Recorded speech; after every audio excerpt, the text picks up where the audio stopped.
The twin suns of Varkish bled orange light across the horizon. The air was thick and warm, filled with the cries of winged lizards that circled the sky and the dry grasslands. A tall figure moved quietly, her steps soundless even on the cracked soil. Her name was Riala. She was a hunter, one of the best her people had. Riala's tribe lived far from the great cities. They did not trade for food or raise herds. They hunted for generations. The Varkshi had survived by tracking beasts and taking what they needed: meat for strength, skin for shelter, organs for nourishment and healing. To Riala, hunting was not just work, it was her way of life. Today, her target was the Scourin, a six-legged predator with long horns and a thick tail. Its heart was rich with energy, and its liver could heal sickness. For her people, these organs were precious. For Riala, they were a prize. She had been tracking the beast for 3 days. She crouched low, her eyes following the faint trail of footprints in the dust. The Scourin was clever. It did not sleep in the open and never returned to the same place twice. But Riala knew its habits. It hunted near the river when the suns began to set. She adjusted the grip on her spear. Feeling the weight of the stone tip, her fingers brushed the leather wrappings. Worn smooth by years of use, the wind shifted. Riala froze. She smelled it, the musky scent of the beast. Her heart quickened. Slowly, she crept forward, careful not to step on dry twigs. The tall grass swayed gently, hiding her approach. Through the golden blades, she caught sight of it. The Scourin stood at the edge of the water, its head lowered as it drank. Its horned head twitched, and its tail swished lazily. Riala knew she had only one chance. The spear had to strike deep, right behind the shoulder, to pierce the heart. She exhaled slowly and took aim. But before she could throw, the beast raised its head sharply. Its nostrils flared. Riala's eyes narrowed. Something had startled it. She followed its gaze and saw movement, not hers, not another hunter's, but something strange. Across the river stood a figure she had never seen before.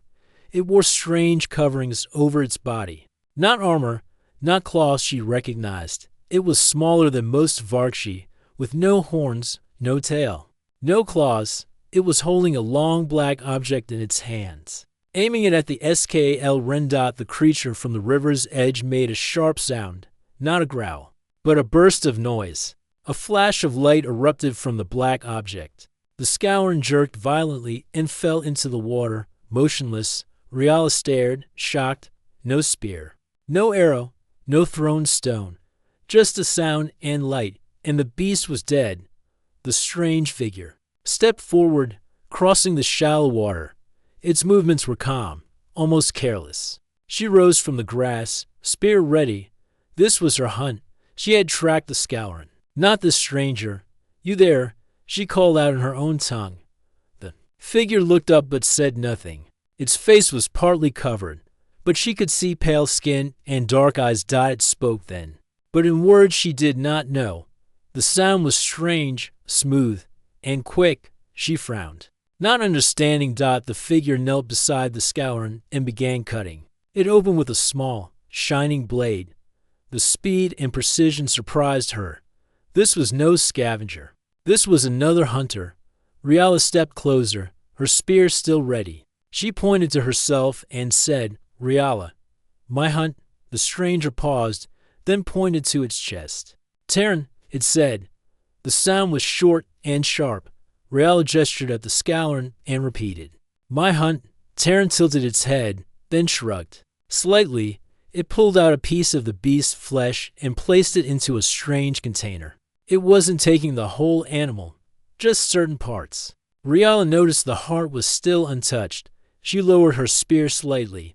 "You take meat, I take heart." Terran seemed to think for a moment, then stepped aside, gesturing for her to approach. She moved quickly, slicing the chest open and pulling the heart free. Warm blood dripped over her hands, the familiar smell filling her nose. She placed the organ into her own pouch. The two hunters stood in silence for a while, the dead beast between them. Riala studied the stranger. His clothing was made of materials she had never seen, smooth, without seams. The black object in his hands was unlike any weapon she knew. "You kill fast," she said, though she knew he would not understand. Terran pointed to his weapon and said something in his own language. Then he tapped his chest again. "Human." The word was unfamiliar, but she repeated it, "Human."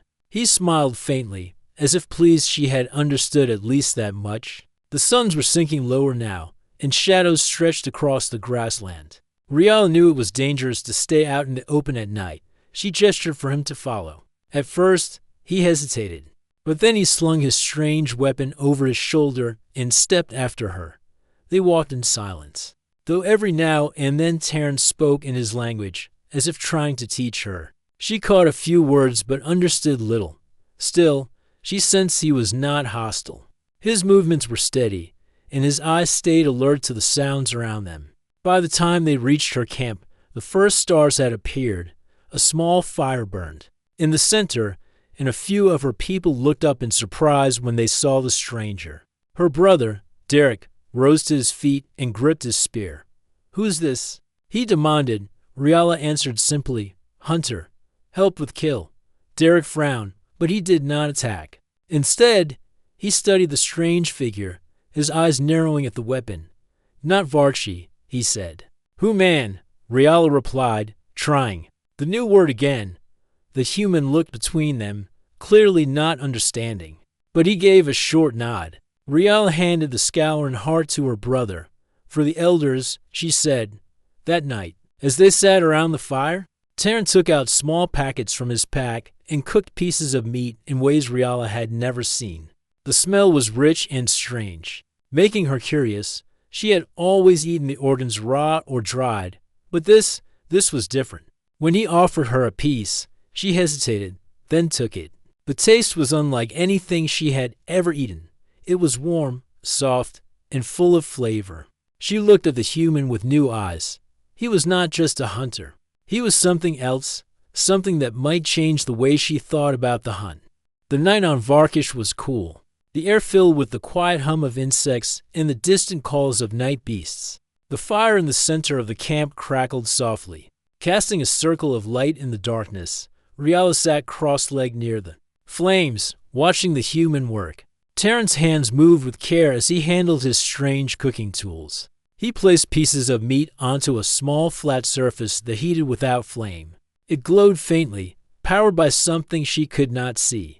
The smell that drifted from it was rich, unlike the raw taste she knew from her own hunts. Derek sat across from her, still watching the stranger with suspicion. "Why bring him here?" he asked in their tongue. "He helped with the scouring." Riala said simply, "He is a hunter too. A hunter who carries a weapon that kills without sound or steel." Derek muttered, "We do not know where he came from. We do not know why he is here." Riala had no answer for that. She looked at Terran again. His eyes were sharp, scanning the shadows beyond the camp even while he worked. Whatever his purpose, he was not careless. When the meat was ready, Terran cut it into pieces with his small shining blade. He handed one to Riala. She took it, the heat warming her fingers. The taste was stronger than before, full of flavors she could not name. She nodded slightly, and Terran smiled as if he understood her approval. Derek refused the food. "I eat the way of my people," he said. Thierry and did not press him. He set aside a portion for himself and ate quietly. Every few moments, he looked up at the stars as though searching for something. When the fire burned lower, the elders approached. Old Marith, her back bent with age, came forward leaning on her walking stick. "Riala," she said. "Who's this?" "A human," Riala replied, trying the word again. "From far." Marith's eyes narrowed. "There are no humans on Varkish." "Now there is," Riala said. The elder studied Terran for a long moment. Then she said, "If he wishes to stay among us, he must give something in return. We have little food to share with those who do not hunt." Terran seemed to sense he was the subject of discussion. He looked between the faces, then stood and opened his pack. He took out small metal cylinders and passed one to Marith. She turned it in her hands, frowning.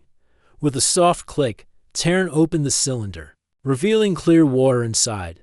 Marith's eyes widened. Water was precious here. The nearest river was far, and wells ran dry often. He can bring water, Riala said quickly. That is worth much. Merith looked at Terran again and gave a slow nod. He may stay for now, but he must prove his place among us. When the elders left, Riala saw the faintest trace of relief on Terran's face. He did not understand all the words, but he knew acceptance when he saw it. The next day, Riala woke to find Terran already outside the camp. He stood at the edge of the grassland, holding his strange weapon and scanning the horizon.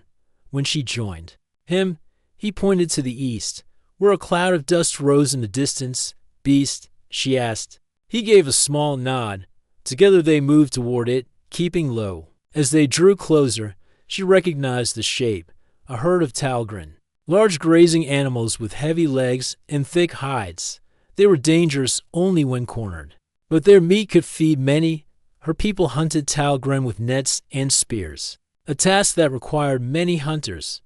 But Terran had no net. Instead, he crouched and aimed his weapon at the nearest animal. Riala was about to stop him. The Talgrin's hide was too thick for a spear, but his weapon spoke again with that sharp sound. The animal dropped instantly. Riala blinked in surprise. One shot, she murmured. Terran moved quickly, cutting into the animal and taking only certain cuts of meat. She saw again how he ignored other parts, as though he did not know their value. You waste much, she said, pointing to the organs left untouched. He paused, then gestured for her to take what she wanted. She stepped forward, pulling free the liver and heart. These would be given to the elders. On the walk back, she tried again to speak his words, pointing at the sun, the ground, the water. He repeated the words in his language, and she tried to copy them. It was slow work, but each time she got it right. He smiled faintly. By the third day, Terran's presence in the camp was no longer met with open suspicion. The children followed him, curious about his tools. He showed them small lights that glowed without fire and boxes that made soft music. Even Derek watched him now with less hostility, though he still kept his spear close. That night, Terran cooked again, using spices from his pack that filled the air with a warm scent. Riala sat beside him, watching his hands. Why come here? She asked slowly, using the few human words she had learned. Why Varkish? Terran hesitated, then took a small device from his pack. He pressed a button, and a moving image appeared above it, a bright blue world filled with oceans and green lands. He pointed to it. Home, he said. Then he pointed to the stars above them. Lost, Riala understood only a little, but it was enough. He was far from his home and did not know how to return. She looked at the image again. The colors of his world were different from Varkish. More water, more life. It made her wonder what kind of hunter he had been there, and what kind of prey lived in those green forests. Later, as the fire burned low, a sound broke the quiet, a deep, echoing roar from the grasslands. The elders stiffened. Derek gripped his spear tightly. Kareth beast, he whispered, too close to the camp. The Kareth was a predator unlike any other, massive, fast, and cunning. Even skilled hunters avoided it. Terran stood, his weapon in hand, eyes scanning the darkness. Riala rose beside him. You cannot face it alone, she said firmly. He looked at her, then nodded once. Side by side, they stepped into the shadows. Beyond the firelight, the hunt was no longer hers alone, and she knew it. The roar came again, rolling over the grasslands like distant thunder. The sound was deep enough to rattle the ground beneath Riala's feet. Somewhere in the darkness, the Kareth beast was moving closer. Riala and Terran moved quietly beyond the edge of the firelight. The night was still except for the faint rustle of grass in the wind. Riala's spear felt heavier in her hand than usual. The Kareth was unlike any other predator. Taller than to men, with claws that could tear through stone. It hunted alone, always striking with speed and strength. Terran's eyes scanned the shadows, his strange weapon ready. A small light flickered on the side of the weapon, casting a faint glow. Riala did not know how the light worked, but she could tell he was using it to track movement. Suddenly, the grass ahead shifted. A low growl rolled toward them. The Kareth was close. Riala crouched low, signaling with her hand for silence. Taryn mirrored her movement, keeping the weapon raised. Through the tall grass, she caught a glimpse of the golden eyes reflecting the starlight. The Careth stepped forward. Its head was low, teeth bared.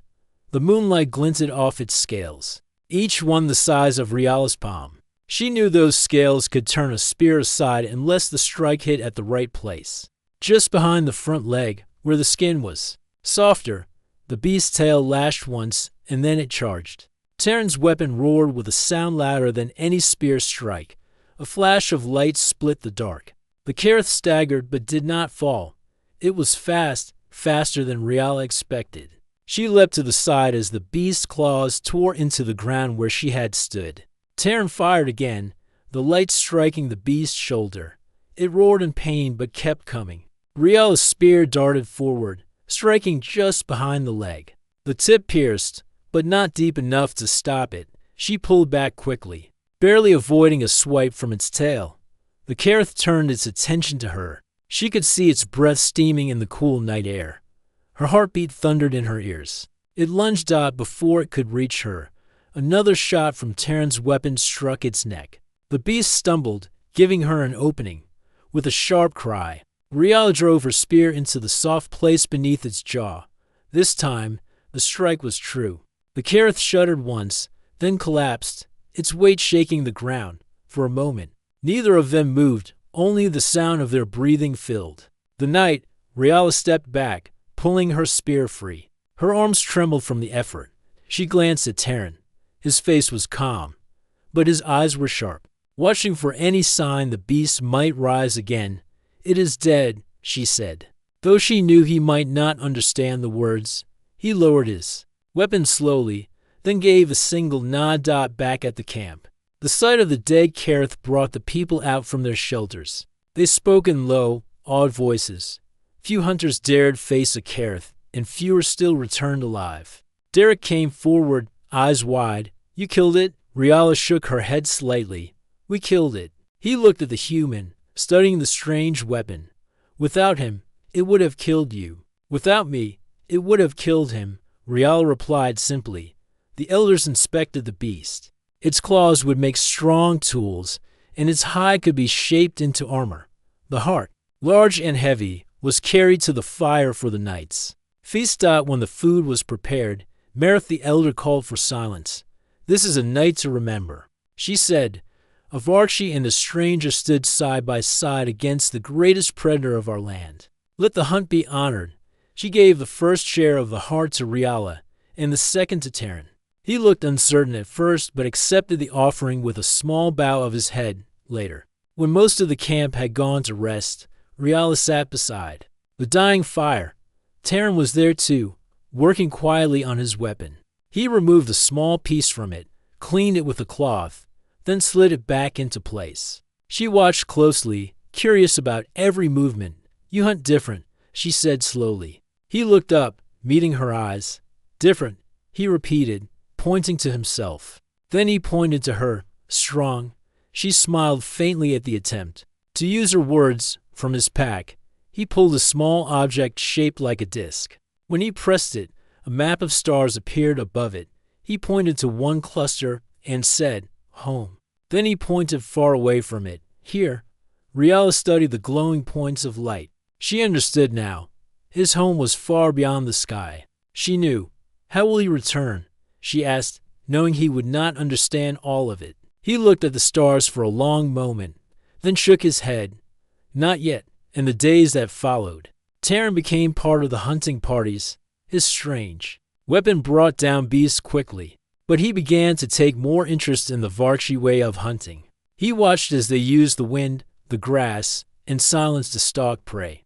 Riala noticed how he now gathered more of the animal after a kill, not just the cuts of meat he preferred before. She taught him the value of the organs, how to dry them for storage, and how to prepare them for healing.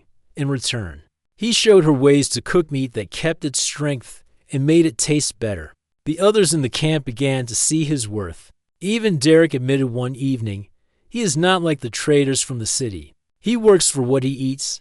But Merith still warned, the Skyborn do not come without reason. One day, something will follow him. Riala thought of the map of stars. She wondered if his people were looking for him, or if there was something he was trying to avoid. One night, as they sat by the fire, Terran suddenly stood and looked to the sky. A streak of light cut across the darkness, bright and fast. It did not move like a falling star. Rial followed his gaze. "What is it?" she asked. He did not answer. Instead, he picked up his pack and checked his weapon. His face was tense. His movements quick-dot in that moment. Riala knew Marith had been right. Something was coming, and it was not from Varkish. The streak of light faded into the dark, but its trail lingered in the air like a pale scar. The camp fell silent. Even the night creatures stopped their calls. Rial's eyes stayed fixed on the sky. Taren moved quickly, checking his weapon and adjusting the straps on his pack. His hands were steady, but his face carried a sharp focus. Rial stepped toward him. "What is it?" she asked. He pointed to the sky, then to himself, then raised the fingers and moved them in the air, as if showing someone following a path. She understood enough, whoever had made that light. They were looking for him. Derek came up beside her, his spear in hand. "Is it danger?" he asked. Riala looked at Terran. "Danger?" she said in his tongue, hoping he understood. Taren gave a short, serious nod. The elders gathered near the fire. Marith's voice was low but firm. "We have no quarrel with Skyborn, but if they bring harm, we must be ready." Rial tightened her grip on her spear. She did not know what these other Skyborn might be like, but something in Terran's eyes told her they would not come as friends. By morning, the streak in the sky was gone, but a faint humming filled the air. It was not like the wind or the call of any beast. It came from far above, from something moving fast. Terran led Riala to a hill outside the camp. From there, they could see the grassland stretch for leagues. At the far edge of the horizon, something small and metallic glinted in the sunlight. It grew larger with every passing moment. Moving low and smooth over the ground, Riala narrowed her eyes. "Not a beast," she said. Taren spoke quickly in his language, his words sharp. He pointed to the object, then to the camp. His meaning was clear. If they reached the camp, it would be too late. They moved down the hill, keeping to the tall grass. The humming grew louder until Riala could feel it in her chest. The air seemed to vibrate with the sound. The object finally came into full view, a smooth craft, unlike anything her people had built. It hovered just above the ground, supported by invisible force. The front opened with a hiss, and 3 figures stepped out. They were not like Terran. Their armor was dark and shaped to their bodies, and each carried a weapon with sharp edges and glowing parts. Their helmets hid their faces. Rial glanced at Terran. His expression had hardened. Slowly, he crouched and raised his own weapon. The strangers spread out, scanning the grass with slow, careful steps. One of them carried a device that gave off a steady beep. Rial guessed it was tracking something or someone, when the beeping grew faster. The leader raised a hand, and the others stopped. They turned toward the patch of grass where Riala and Terran hid. There was no time to think. The leader raised their weapon, and Terran fired first. The shot struck the stranger's chest, sending them falling backward. The other two moved instantly, their weapons spitting bright flashes. Rial rolled aside as the ground where she had been hiding burned black. She came up on one knee, spear in hand, and hurled it with all her strength. The stone tip struck the second stranger in the leg, knocking them off balance. Terran's second shot hit true, and the armored figure collapsed. The third one retreated toward the craft, pressing something on the wrist. The hum of the craft rose sharply. Riala's eyes widened. It was preparing to leave. Taren shouted something to her, pointing at the last figure. She understood. They could not let that one escape. She sprinted forward, closing the distance in long, fast strides. The stranger turned their weapon toward her, but before they could fire, Terran's shot caught them in the side. They fell to the ground, the weapon slipping from their grip. The craft still hovered, but now without its crew. It seemed unsure of what to do. Terran approached it carefully, his weapon ready. He tapped the side of the craft, found a small panel, and pulled something free. The hum faded. and the machine lowered gently to the ground. Riala stared at the fallen figures. They came for you, she said. Taren did not answer. Instead, he searched the armor of the leader, pulling out a small device. When he pressed it, a string of symbols and sounds came from it, words in his own tongue. He listened for a moment, his face darkening. Then he crushed the device under his boot. When they returned to the camp, the people gathered around, whispering, in awe and fear. The sight of the strange armor and weapons unsettled them. Merith stepped forward. What do they want? Taren glanced at Riala, as if asking her to explain. She took a breath. They want him. They follow him from the sky. The elder's gaze was sharp. Then they will come again. Yes, Riala said. They will. There was silence for a long moment. Then Merith spoke. If we give him to them, they will leave us in peace. Riala felt something cold in her chest. If we give him to them, they will kill him. And perhaps, still, they will not leave. The elder studied her face. You would fight for him, yes? Riala said simply. Merith's eyes shifted to Taren. He stood still, but his hand was tight on his weapon. Finally, the elder gave a slow nod. Then we prepare for war. That night, Riala sat by the fire while Taren cleaned his weapon. The light from the flames reflected in his eyes. You fight well, he said, using her tongue in slow, careful words, and you fight fast, she replied. For a moment, neither spoke. The sounds of the camp preparing for defense filled the air, sharpening of spears, gathering of hides for shields, placing of stones for the fire traps. Riala knew the next time the Skyborn came, there would be more of them, and they would not be so easy to stop. But she also knew something else. For the first time, the fight ahead would not be hers alone. The night passed with no further sound from the sky, but the camp did not sleep. Fires burned low, casting shadows across the warriors who worked through the dark. Spears were sharpened, leather armor repaired, and traps laid in the grass beyond. The camp's edge, Riala moved from group to group, checking their work. Derek was tying a rope snare between two thick poles. When the beast steps here, the rope will pull its legs, he said. These are not beasts, Riala reminded him. They have eyes, hands, and weapons. They will fight like hunters. Derek grunted but kept working. Taren was apart from the others, seated cross-legged near his back. Pieces of his weapon lay in the dirt before him. He cleaned each one with slow, careful movements, then set them back in place. Beside him lay the strange armor taken from the fallen Skyborn. Riala knelt beside him. Will they come soon? She asked. He looked at her and then at the stars above. Soon, he said simply. How many? He did not answer with words. Instead, he picked up a small device and pressed it. A map of the sky appeared, glowing. Faintly, he pointed to one point of light and then tapped a symbol that made it grow larger. It became a shape, a ship, far bigger than the craft they had seen before. Riala stared at it. They will bring many. Yes, Taren said. By dawn, the grasslands were still. Even the lizards in the rocks kept quiet. The air felt heavy, as though the ground itself was waiting. Then, from the east, came the sound, a deep, steady hum that grew louder with each passing breath. The people of the camp gathered, their eyes on the horizon. The first shape appeared in the distance, not small and smooth like before, but massive, blocking the rising sun. The ship descended. Slowly, its shadow stretching over the land. It stopped just above the ground, and from its belly, smaller craft poured out like insects from a hive. They spread across the grass, each carrying armed figures in the same dark armor as before. Merith's voice was calm but strong.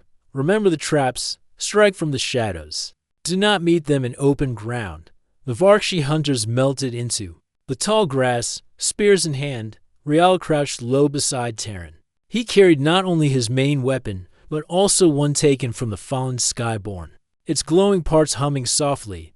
They will search for you, she whispered. I know, he replied. The first group of armored figures approached the camp slowly, scanning the grass. One stepped into a rope snare, and with a sharp crack, the poles snapped together, pulling its legs from under it before it could rise. Two hunters leapt from the grass and drove spears into the weak points of his armor. The second group was ready. They fired their glowing weapons into the grass, setting it alight. Smoke curled into the air, and the smell of burning filled Riala's nose. Terran aimed carefully and fired, his shot striking the one carrying the flamethrower. The weapon fell silent, and the grass fire began to die. But there were more, too many to count, and they moved with practiced formation. A sudden burst of light came from the main ship, and something struck the ground near the camp. Throwing dirt and smoke high into the air, Riala's ears rang. She saw the hunters fall, their armor blackened. Tren grabbed her arm, pulling her toward the cover of a rock outcrop. "They are calling more," he said. From their hiding place, Riala saw the enemy advance, but then she noticed something. Their helmets turned often toward the sound of weapons, not the movement in the grass. They were trained to fight those who made noise, not those who struck in silence. She touched Terran's shoulder and pointed. "Noise makes them look." He understood quickly. He set one of the captured weapons on a rock, tied to a rope. When he pulled the rope from a distance, the weapon fired into the air. The enemy turned toward the sound, and in that moment, the hunters struck from behind, one by one. The armored figures began to fall. Still, the battle was far from won. The Skyborn had numbers, and their armor turned aside many spear strikes. But the Varkshi had the land. Hunters drove them toward pits hidden in the grass, where sharpened stakes waited. Others lured them into narrow passes between rocks, where only one could pass at a time. Riala fought in the thick of it, her spear finding the gaps between armor plates. She moved quickly, never staying in one place long enough for the enemy to aim at her. Terran fought differently.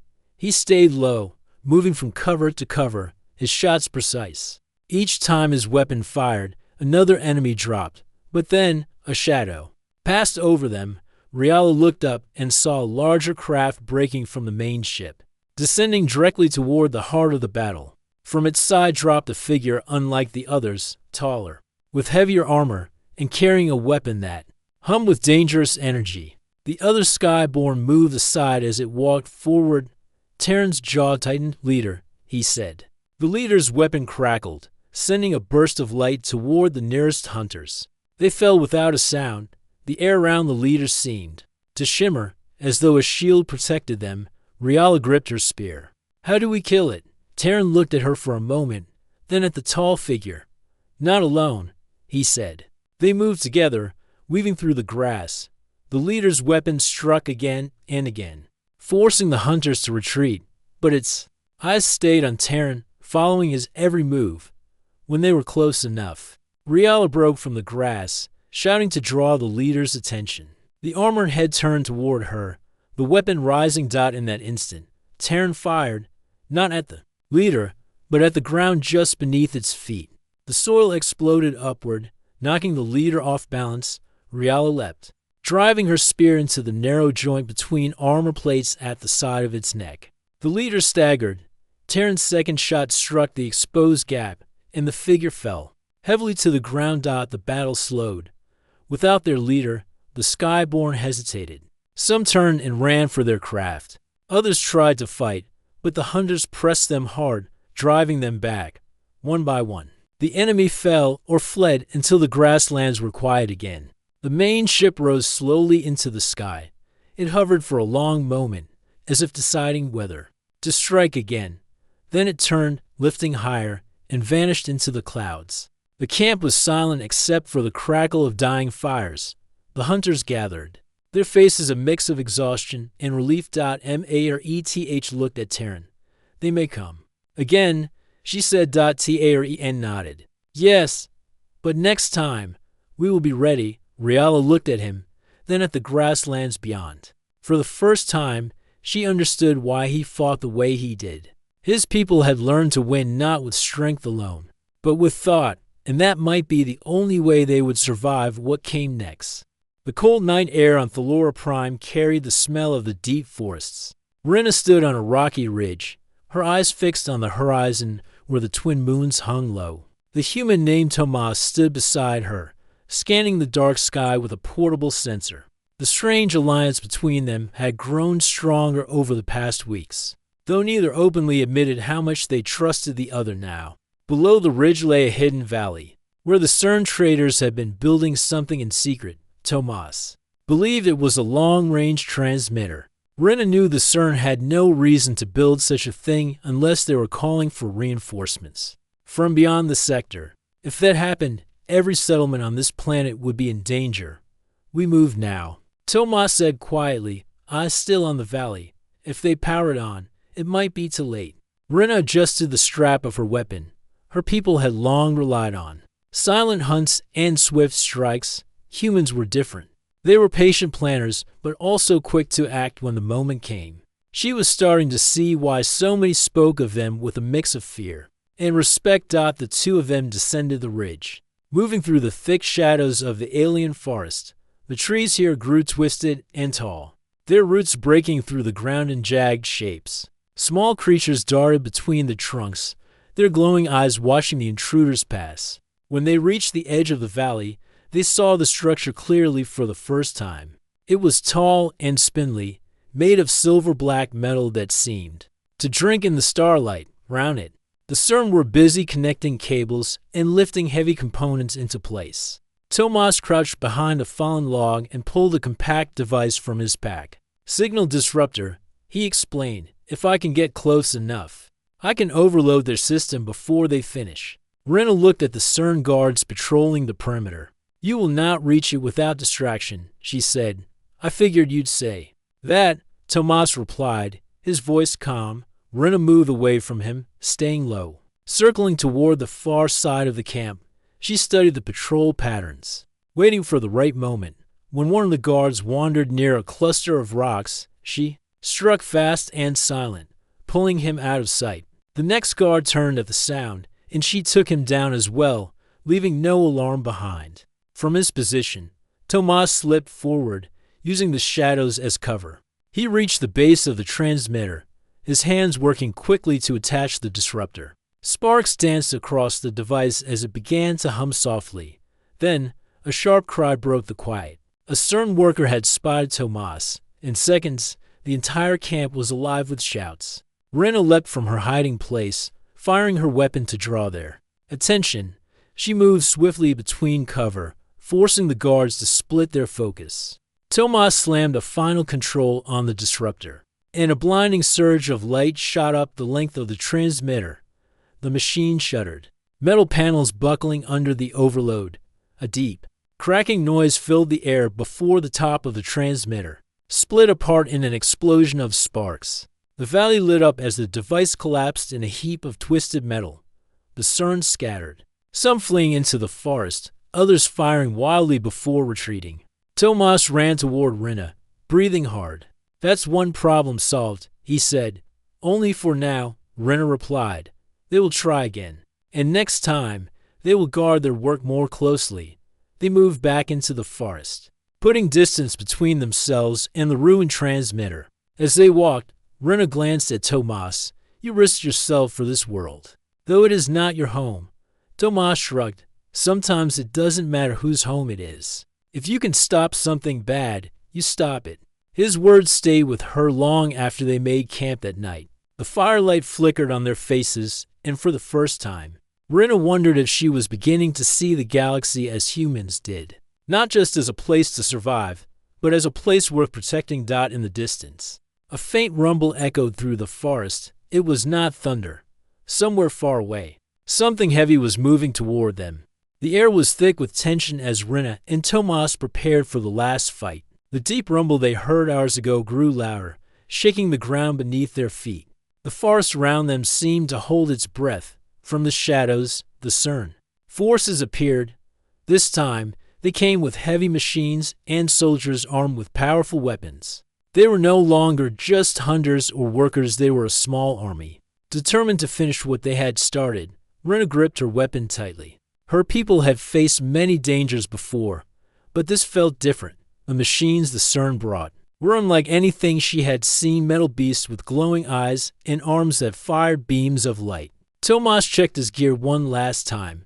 His human weapon was quiet but deadly. and he carried small devices that could disrupt the enemy's machines. He looked at Rena. We can't fight them all. We need a plan. Rena nodded. We fight smart. We use the forest and the traps. They think machines can win everywhere. They will learn. The two moved quietly through the trees, laying new traps and warning the nearby villagers to stay hidden. They worked fast, knowing the CERN army was closing in. When the first wave of machines came into view, Rena's heart beat fast, but she stood firm. Tomas took aim and fired. His shot hit the lead machine's sensor, causing it to stagger. Then the traps they set began to work. Hidden pits swallowed some of the machines, while ropes tied to sharp rocks tore at others. The forest became alive with the sounds of battle crashes of metal, shouts of warriors, and the steady rhythm of weapons striking targets. Rena led her people with courage.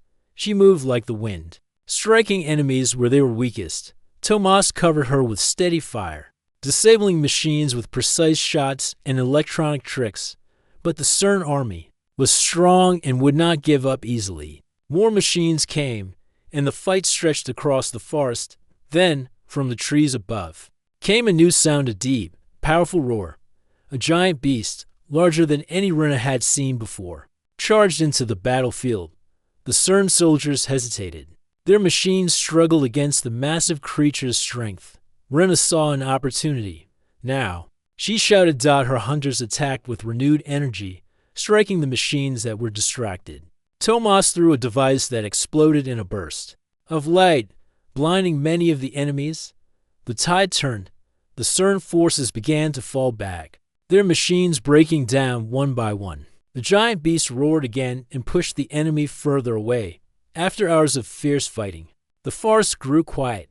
The CERN army had been defeated.